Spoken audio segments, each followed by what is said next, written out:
আজকে সকালে ঘুম থেকে উঠে চা খেয়ে আমি এখন চলে আসলাম ঘরের মধ্যে ভালো করে চুলটা আঁচড়ে নিতে। কারণ রাত্রেবেলা যেহেতু আমি চুলে বিনুনি করে শুই, তার জন্য সকালে বিনুনিটা খুলে ভালো করে চুলটা আঁচড়ে নিলাম। আর এত গরম যে চুলটা খোপা না করে পারলাম না, কারণ ঘাড়ের কাছে চুল ঝুললেই গরমে প্রচণ্ড অস্বস্তি হয়। তো আমার এখন চুল বাঁধা হয়ে গেছে আর যাচ্ছি এখন ঠাকুরের বাসন মাজতে। আর দেখো বাইরে প্রচণ্ড রোদ্দুর, মানে বাইরের দিকে তাকানোই যাচ্ছে না। তো ফাইনালি আমার ঠাকুরের বাসন মাজা হয়ে গেছে আর এখন যাব ব্রেকফাস্ট করতে। হ্যাঁ, সকালে এখনো কিছুই খাইনি, তো এখন খাওয়া দাওয়া করবো এখন। আর দেখলে তো ঠাকুরের বাসন মাজতে গেছিল, তোর ঠাকুরের বাসন মাজা হয়ে গেছে। আর আর এত আজকে তো গরম প্রচন্ড পড়েছে গরম, বাবা, আর বাইরে দেখো প্রচন্ড রোদ্দুর উঠেছে, এখানে মানে দাঁড়ানোই যাচ্ছে না ওই একদম। চোখ দেখো বুঝে চোখ তাকানো পুরো যাচ্ছে বুঝে না। আসছে আর তাকানোই যাচ্ছে না একদম রোদ্দুরে, মানে আজকে ঘরে মানে তো 40 ডিগ্রি টেকাও চলছে। যাচ্ছে না। আজকে দেখতে হবে কত ডিগ্রি চলছে, তো এখনো দেখা হয়নি। তা তো তোমার দাদাকে বলছিলাম কি চল আমরা অ্যাকোয়াটিকা যাই, অ্যাকোয়াটিকা গিয়ে হ্যাঁ, ওটাই করতে বসে হবে থাকি। করে, মানে ঘরেও মানে টেকা যাচ্ছে না একদম, এত তাপ ঘরে। আর বাইরে তো মানে বেরোনোই যাচ্ছে না একদম, মানে বাইরে বেরোলে সেই সন্ধ্যেবেলা বেরোতে হচ্ছে, মানে বিকেল বিকেল হ্যাঁ, টাইমে বেরোতে হচ্ছে তাই বাইরে জন্য বেরোনো। ভাবছি অ্যাকোয়াটিকা যাবো, গিয়ে ওখানে হ্যাঁ, জলে ওটাই ডুবে করতে বসে হবে থাকবো। লাস্টে। আর মনে হচ্ছে ঘরে তো টেকা যাচ্ছে না, মনে হচ্ছে কলপাড়ে গিয়ে বসে থাকি সারাক্ষণ। হ্যাঁ, ঠিক আছে। সত্যি কথা প্রচন্ড গরম। হ্যাঁ, তো প্রচন্ড গরম এখন লাগছে, যাচ্ছি আর আমরা ভালো লাগছে না। ব্রেকফাস্ট করতে, যেহেতু বেলা হয়ে গেছে, খিদেও হ্যাঁ, পেয়েছে। খিদেও পেয়ে তো গেছে চলো প্রচন্ড। তাড়াতাড়ি ব্রেকফাস্টটা করে নিই। তো খাওয়া দাওয়া হয়ে গেছে, এসে এখন বাইরে। আর দেখো আর একজনও চলে এসছে, তো ওই দেখো চলে এসছে একজন। তা কি তুমি কি বাইরে কেন তুমি?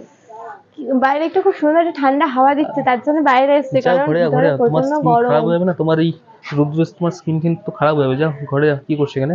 ঠান্ডা, এখানে ছাওয়া আছে। ছায়া আছে তোমার হাতে? কি হুম। হাতে? শুধু গাছ থেকে শুধু ফুল ছেঁড়া অভ্যাস শুধু।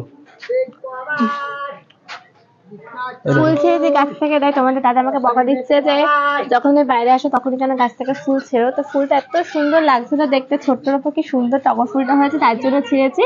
তো তোমাদের দাদা এখন আমাকে বকা দিচ্ছে যে গাছ থেকে ফুল ছেড়ো কেন। তো তো ভালো দেবো না লাগলো বকা, ছিঁড়েছি। সবসময় যখন দেখি তখন দেখি গাছ থেকে পুরো ফুল ছেড়ো। গাছ ভর্তি ফুল হয়ে আরে আছে। এত সুন্দর গাছ, এ শুধু দেখে এখান থেকে সবসময় শুধু ফুল ছেড়ে, সবসময়, বুঝতে পারছো? এই ফুলগুলো এখানে থাকে আর এই শুধু আর তুলে নেবে বারবার, বুঝতে পারছো কিরকম অভ্যাস। তো এখন তুমি কি করবে, স্নান এখন করবে? আমি তো একটু স্নান করবো, স্নান করে আজকে একটু পুজো দেবো, কারণ আজকে তো হ্যাঁ। মা আজকে পুজো দিতে পারবে না বললো। তো আজকে আমার ঘাড়ে দিয়েছে দায়িত্ব। হ্যাঁ, কারণ যেহেতু প্রচন্ড গরম, আর মানে বোঝোই তো যে গরমে রান্না তো করতেও দেখো কষ্ট আর হয়। এখানে কত রোদ্দুর পেছনে, মানে একদম টিকা আছে হ্যাঁ, না, মানে আর একটু একটু হাওয়া দিচ্ছি বলে তো এখন একটু আসলাম বাইরে। তো তাই জন্য মামুনি বলেছিল যে আমি রান্নাটা করিনি, তো পুজোটা দিয়ে দিই, তাহলে তাতে রান্নাও হয়ে যাবে, পুজোটাও হয়ে যাবে। যেহেতু এত গরম, আর গরমে তো বোঝো রান্না করতে প্রচন্ড কষ্ট হয়। তো তার জন্য এখন যাচ্ছে স্নান করে পুজো দিতে। আর আমার এখন সব কাজ হয়ে গেছে, তো দেখি এখন বসে বসে ফোন টিপি। তো যাও তাড়াতাড়ি করে স্নানটা করে নাও, হ্যাঁ, তোমার চান করা হয়ে গেলে আমি চান করে নেবো, হ্যাঁ, প্রচন্ড স্নান গরম, টান করে আসি তাড়াতাড়ি। ভালো লাগছে না আর। তো আমি এখন একটু ফল খাবো, এখানে রয়েছে শসা আর রয়েছে আপেল।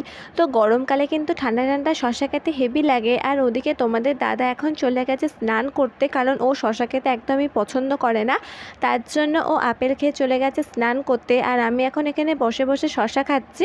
আর শসা এই গরমে খেতে খুব ভালো লাগে, তার সঙ্গে যদি থাকে বিট লবণ। তো ফাইনালি তোমাদের দাদা স্নান করে চলে এসছে, আরও স্নান করে এখন চলে গেছে পুজো দিতে। তো আমি যাবো এখন স্নান করতে। তো আমি এখন এখানে বাইরে এসেছি, যেহেতু বাইরে একটা বেশ ঠান্ডা হাওয়া দিচ্ছে অল্প অল্প, কিন্তু ঘরের ভেতরে প্রচণ্ড গরম। আর মানে দেখো আমি ক্যামেরার দিকে তাকাতে পারছি না, কারণ আমাদের উল্টো দিকে যে দেয়ালটা রয়েছে না, দেখো এই যে দেয়ালটা দেখছো, দেখো দেয়ালে প্রচণ্ড রোদ্দুর পড়েছে। তো ওই রোদ্দুরটা মানে ঠিকরে পুরো চোখের মধ্যে আসছে, মানে দেখো তার জন্য ক্যামেরার দিকে তাকাতে অসুবিধা হচ্ছে। তো এখন আমি যাব স্নান করতে, যেহেতু স্নান করা হয়ে গেছে। আর ওদিকে ট্যাঙ্কের জলটাও গরম হয়ে গেছে, কারণ যেহেতু ট্যাঙ্কিটা ছাদের উপর রাখা। তো আমি যাচ্ছি এখন স্নান করতে। তো চলো যাই, একটু ঝটপট করে স্নানটা করে নিই। তো তোমাদের সঙ্গে দেখা হচ্ছে আবার আমার স্নান করার পরে। তো আমার স্নান করা হয়ে গেছে, আর স্নান করে যে চুলটা একটু খুলে রাখবো, চুলটা ভিজে এত গরম যে চুল খুলে রাখাই যাচ্ছে না, তার জন্য আবার খোপা করে বেঁধে নিয়েছি। তো এখন যাচ্ছি আমরা লাঞ্চ করতে, যেহেতু অনেকটা বেলাও হয়ে গেছে। তো তার চলো ঝটপট করে লাঞ্চটা করে নিই। তো লাঞ্চ করার পর আবার তোমাদের সঙ্গে দেখা হচ্ছে।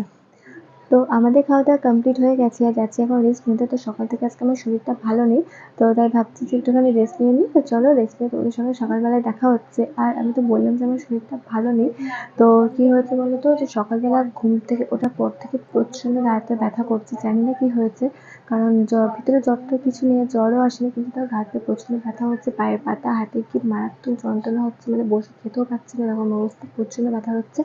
তো তার জন্য শরীরটা ভালো লাগছে না। তো কোনো রকমে খেয়ে উঠেছি, তো এখন যাচ্ছি রেস্ট নিতে। তোমাদের সঙ্গে দেখা হচ্ছে আবার সন্ধ্যাবেলায়। তো ফাইনালি আমাদের সন্ধ্যায় চা খাওয়া হয়ে গেছে। আর চা খেয়ে আমি একটুখানি গেছিলাম বাজারে কিছু সবজি আনতে। তো সবজি নিয়ে এসে এই জাস্ট বাড়ি এলাম, মানে আমার সঙ্গে তোমার দাদা যায়নি, আমি মামুনির সাথে গেছিলাম সবজি আনতে। তো তোমাদের দাদা বাড়িতেই ছিল। হ্যাঁ, আমি একটু বাড়িতে বসে চা খাচ্ছিলাম, আর এই চা খাওয়া কমপ্লিট হলো একটু আগে। আর এই গেছিল একটু বাজারে গেছিল, সবজি আনতে গেছিল। তো কি সবজি কিনলে? সবজি তো সেরকম কিছু পাইনি, শুধু উচ্ছে নিয়ে এসেছি। তোমার কালকে উচ্ছে রস খাওয়াবো তার জন্য। এই দেখো অবস্থা, আমি উচ্ছের রস ভালো হয় না, আমাকে উচ্ছের রস খাওয়াবে, কি মেয়ে তো বুঝতে পারছো। তো তোমাদের দাদাকে কালকে উচ্ছে রস খাওয়াবো, ও যেহেতু উচ্ছে একদমই খায় না তার জন্য উচ্ছে নিয়ে এসেছে, কালকে উচ্ছে রস খাওয়াবো। আর আমি তো দুপুরবেলা বলছিলাম যে আমার শরীরটা খুব খারাপ সকাল থেকে, কিন্তু ঘুম থেকে ওঠার পর শরীরটা ভালো লাগছিল, এখন আবার শরীরটা খারাপ লাগছে। হ্যাঁ, ঘুমানো আজকে উঠে একটু শরীরটা ভালো খারাপ, লাগছিল, সকাল থেকে দেখি এখন ডাল খাচ্ছি এরকম ভাবে। কিন্তু এখন আর আমার শরীরটা খারাপ লাগছে, মানে হঠাৎ করে গাটা প্রচন্ড যন্ত্রণা হচ্ছে, জানি আচ্ছা, না তোমার কেন একটু হচ্ছে খুশি মারি এখন। কেন চলে। মেরো না, আমার গাটা খুব ব্যথা, তুমি এরকম কেন করো? তোমার তোমার হলে আমি কত সুন্দর করে রেপ করি। তো সত্যি শরীরটা মানে ভালো লাগবে না, এখন আমার শরীরটা খুব খারাপ লাগবে, জানি না হঠাৎ করে কি হলো। তো যাই হোক, এখন আমার মোটামুটি সব কাজ কমপ্লিট হয়ে গেছে। আর তোমাদের দাদা এখন জানি না কি করবে। এই তুমি কি বলছো? কি লজ্জা নেই নাকি তোমার? তা আমার তো মোটামুটি সব কাজ হয়ে গেছে। আর তোমাদের দাদা এখন জানি না কি করবে। আমি তো একটু এখন বসে বসে ফোন দেখবো। আর হ্যাঁ, তোমাদের তোমার দাদা, তো কোনো কাজ নেই, সারাক্ষণ শুধু রিলস বানানো আর ফোন দেখা সারাক্ষণ। আমি সবকিছু কাজ কমপ্লিট করে করি, তোমার মতো নাকি সারাক্ষণ ট্যাবে বসে বসে ক্রিকেট খেলে যায়। এই, আমি কোথায় ক্রিকেট একদম দাম মুখ কথা বলছি সবার সামনে, ভুলভাল করছি না বলছি। না, তোমাদের দাদা সবসময় খেলে না, মাঝে মধ্যে খেলে। তো তো যেহেতু ক্রিকেটটা ফেভারিট গেম, তো চলো বন্ধুরা, আজকের মতো ব্লগটা আমরা এখানে এড করছি। তোমাদের সঙ্গে দেখা হচ্ছে আবার আমাদের নেক্সট ব্লগে। ততক্ষণ তোমরা সবাই খুব ভালো থেকো, নেক্সট দিন আসবো এরকম আরো নতুন কিছু ব্লগ নিয়ে। তো চল আজকের মতো তোমাদের সবাইকে টাটা, সবাইকে আজকের মতো গুড গুড নাইট। নাইট।